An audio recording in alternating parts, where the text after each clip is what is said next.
The modes, the major scale modes. It's a confusing subject, right? The primary culprit of this is that there's a number of different ways you can look at and explain the modes. Now, while that's confusing enough, turns out that each one of these methods, or like lenses to look at the modes, uses completely different logic to arrive at the same result. I mean, I'm confused just talking about this.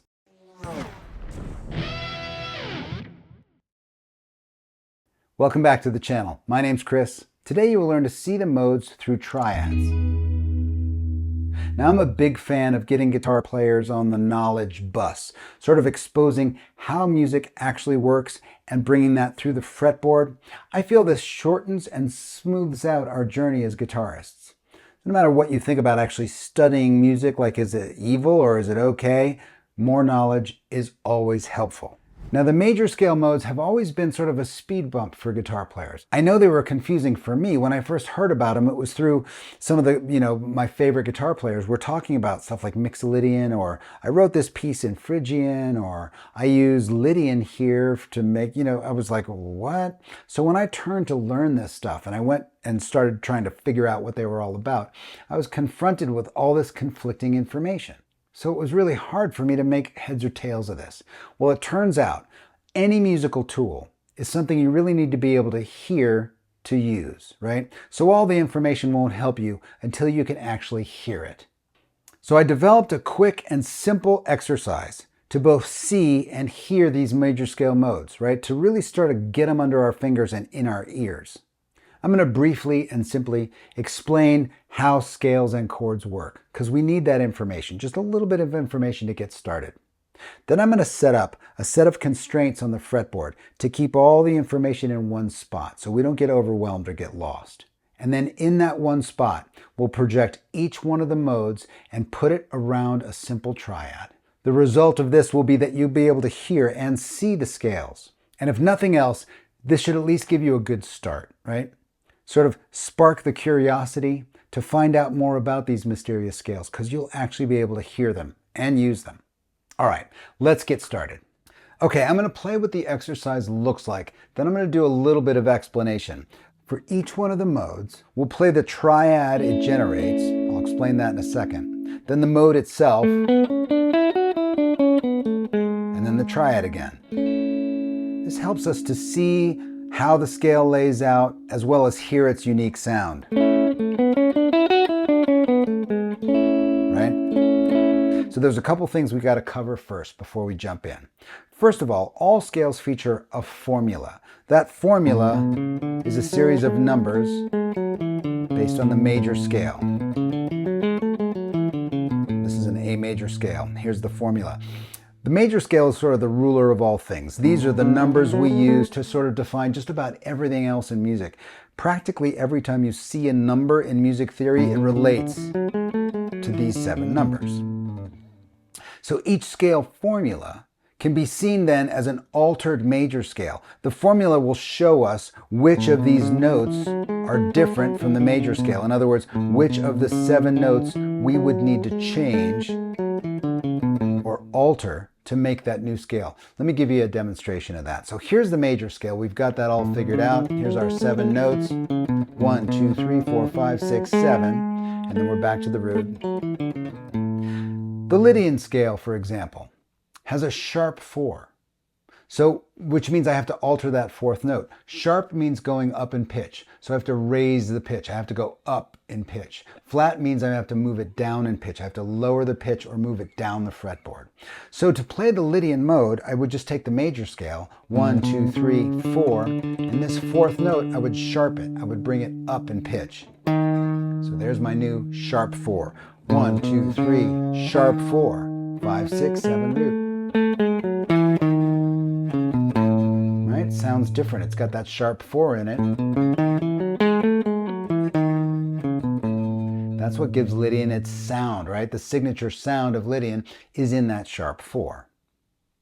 Okay, so the next thing we're going to talk about is triads really quickly, because we're going to be using triads in this exercise. Triads are built using the root, the 3rd, and the 5th of a scale.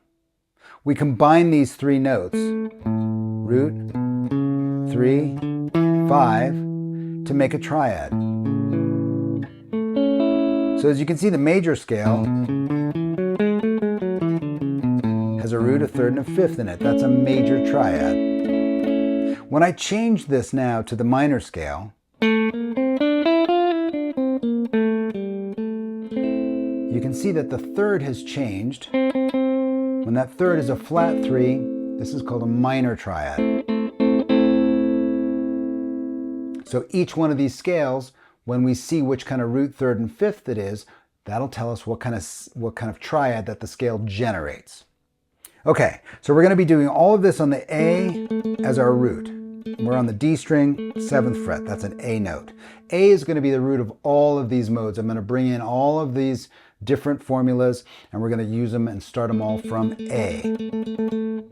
So we're going to stay on the D, G, and B strings. We'll look at the name of the mode, its formula, the alterations. I'll play the triad that it generates, then the scale, like this, then the triad again. Now notice I played that scale in sort of a unique way. Root 2, 3, 4, 5, 6, and I put the 7 down below the root again. By putting the 7 back down below the root, it allows me to stay on these 3 strings, but it also helps me to really hear the resolution back to the root a little bit better. Listen to this.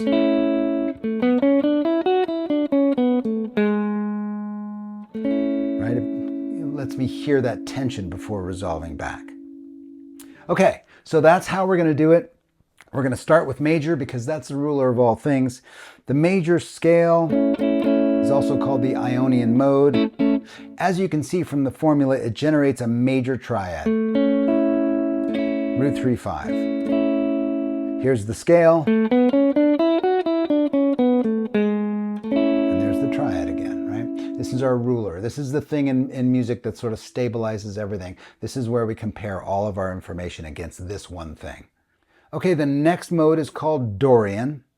Here's Dorian's formula. As you can see, it has a flat 3 and a flat 7. That flat 3 dictates a minor chord. It generates a minor chord, root, flat 3, 5. And here's how the Dorian mode sounds around that triad.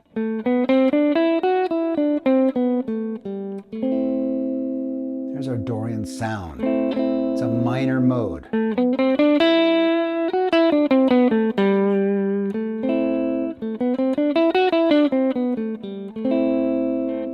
The next mode is called Phrygian. Here's Phrygian.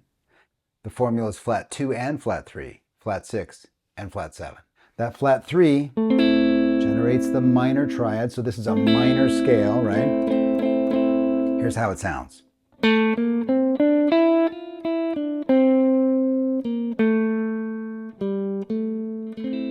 That flat 2 really gives it some mystery.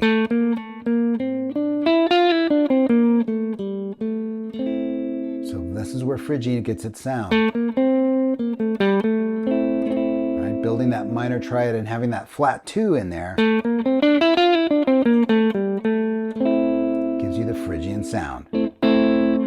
Okay, next one up is Lydian. We did Lydian earlier, but let's do it again. It's a major scale with a sharp 4. And as you can see, it generates a major triad because the root, the third, and the fifth are still cool. But listen to the scale with that sharp 4.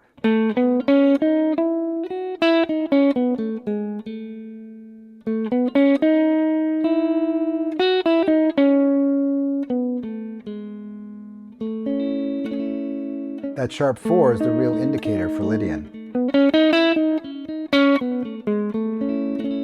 But it's over a regular major chord, major triad. Next one up is Mixolydian. Mixolydian has a flat 7 in its formula, but it generates the major triad, right? Root 3 and 5, those numbers are not disturbed, so it's major. Here's what Mixolydian sounds like.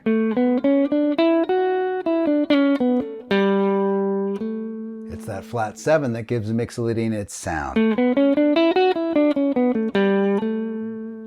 But it's against a major chord. Very interesting sounding scale. This one's used quite a bit. Aeolian is up next. Aeolian is also called natural minor. It's also called relative minor. Of all the minor scales, Aeolian, natural minor, is the most widely used. It has a flat 3, a flat 6, and a flat 7. So it generates that minor triad, root, flat 3, 5. And here's how it sounds.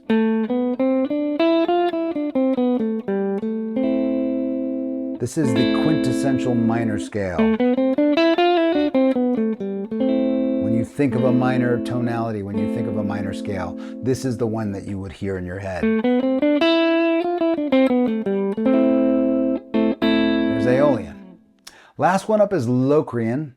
Now look at the formula for Locrian. Flat 2, flat 3, flat 5, flat 6, flat 7.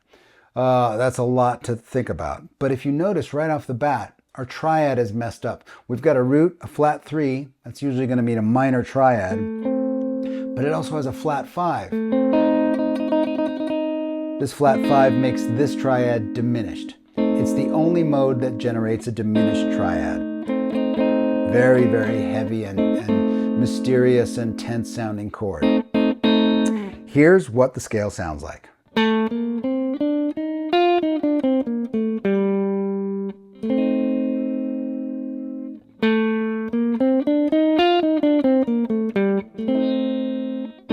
Pretty heavy-duty sound. Locrian doesn't get invited to a lot of parties just because it sounds so strange.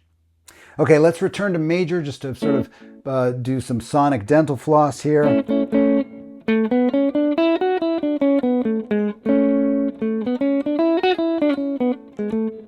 Right, that gets us back to the beginning. But as you can see, in this little small space, we're changing modes, we're looking at these formulas, we're bringing along the triads, and as you can tell, we can really attach to the sound of the modes. Once you can hear what these things sound like, as with anything in music, once you hear it, you can really use it effectively.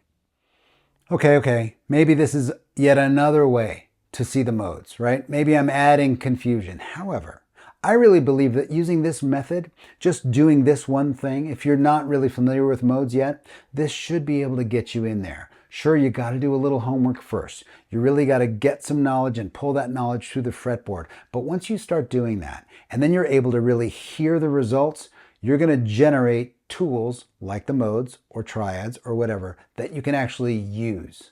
Now that cognitive load, I mean, like you can see, Locrian's sort of a but Lydian only has one alteration. So maybe that's the first one you do, right? Maybe that's the gateway. You really start to look at that, understand it. It's just one simple alteration. Then you start hearing it. That's going to get you motivated to want to hear the other modes. I've tabbed this lesson out. Those tabs are on Patreon. That's always linked in the description of every video. Head on over there if you want to grab the tabs. They might help in this with this lesson. And if you do decide to support the channel, I thank you so much in advance. I can't imagine a better universe where what I do provides you value and you echo that value back to me with a pledge of support. That just seems like the most beautiful world in the universe to live in. So if you do decide to support the channel, thanks very much. I hope you found this interesting. I hope this gets you connected to at least one of the modes and maybe fuels your interest in finding out more about the rest of them. Stay curious, and I'll see you next time.